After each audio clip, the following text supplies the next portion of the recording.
ആ കുടുംബത്തിലെ എല്ലാവരുടെയും പ്രിയപ്പെട്ടവൾ, ആ മോളുടെ ആ ഒരു ബർത്ത്ഡേ ദിവസം കസിൻസ് എല്ലാവരും കൂടെ സർപ്രൈസ് ആയിട്ട് ആ കേക്ക് കൊടുക്കുമ്പോൾ ആ മോള് സന്തോഷം കൊണ്ട് അവരുടെ എല്ലാവരുടെയും ആ ഒരു സ്നേഹം കണ്ട് കരഞ്ഞു പോയ ആ ഒരു നിമിഷം ഒന്ന് കണ്ടോ സുഹൃത്തുക്കളെ.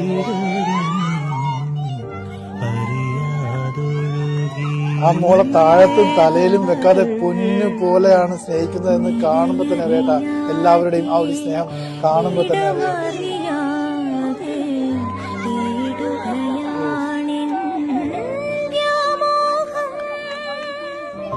ഇതിൽ ഒരുപാട് ഭാഗ്യം ചെയ്ത കൂട്ടിയിട്ട് കൊച്ചു കുഞ്ഞിന്റെ ആ മനസ്സുള്ള ആ മോളെ കൊച്ചു കുഞ്ഞിനെ പോലെ തന്നെയാണ് ആ വീട്ടുകാരും ആ സ്വന്തക്കാരും ബന്ധുക്കാരും ഒക്കെ സ്നേഹിക്കുന്നത്.